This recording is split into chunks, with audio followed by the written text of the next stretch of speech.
It is again the time of the month when Dukascopy shares its findings on the Sentiment Index survey. What did European, North American, and Asia-Pacific professors have to say about the economic prospects of their regions as well as the regions of their foreign colleagues?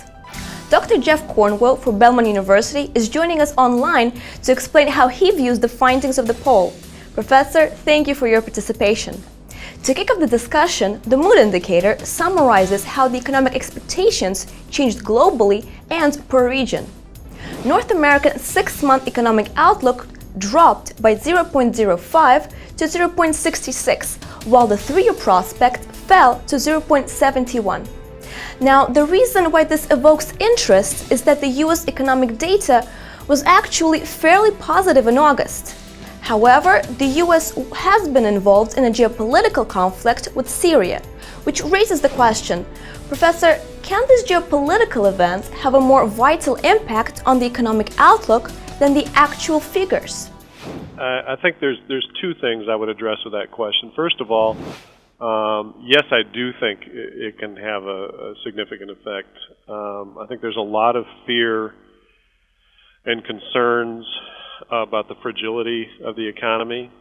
In a lot of surveys and discussions I've been with people that look at such things, there's a growing concern about how long this economy, although technically out of a recession, has remained pretty anemic. The fact that we're celebrating unemployment rates that are still, I guess today it was 7.3%, is pretty remarkable to think that we've been at this level now for several years, and I think that causes an underlying concern. I think also some of the data is a bit overstated.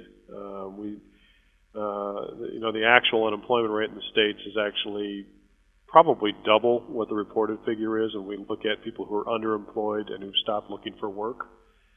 And so I think there's a couple things at work. I think there is concern about the fragility of the economy and how any instability, especially in an area like the Middle East, with the huge economic ripples that could happen should things start to escalate. A growing concern about what that might do.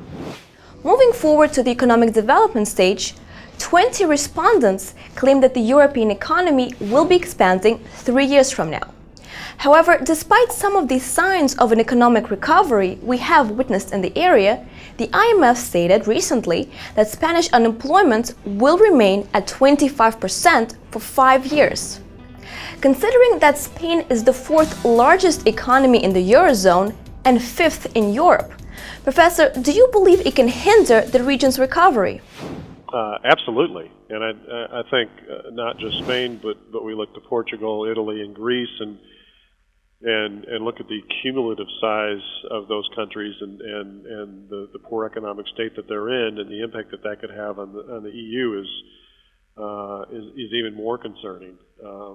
Right now we have basically a single economy sort of supporting that whole part of the world, and Germany can only do that for so long, and probably can only tolerate that for so long.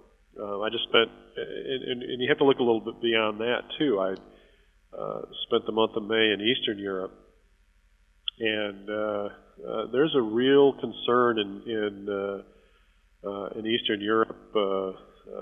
Long-term concerns about the lack of any sign of growth, and so you've got almost this ring growing around Germany of very tough economic forecasts. The weight of all of those starts to come pretty heavily on top of that whole region. So it's not just Spain. It's Spain. It's Italy. It's Greece. It's Portugal. It's much of Eastern Europe, which had been, doing pretty well for a while, but the Baltic region has grown a little bit more cautious, a little bit more concerned about the outlook.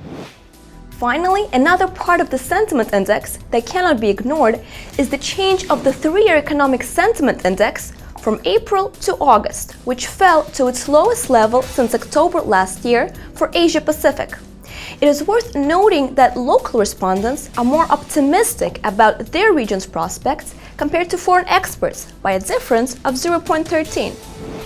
Professor Cornwall, why do you believe that the outsiders have more negative views about Asia Pacific?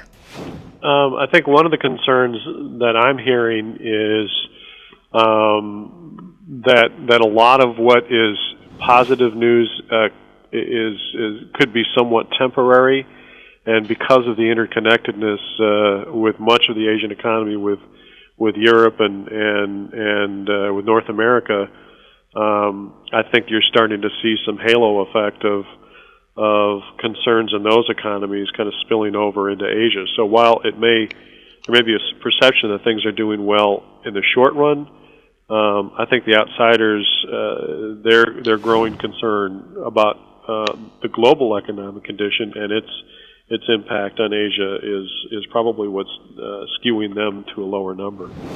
Well, that is all the time we have for today's Sentiment Index, but more information is available online. Just go to Dukascopy.com and select Sentiment Index under the Market Research section. Have a good trading month and see you next time.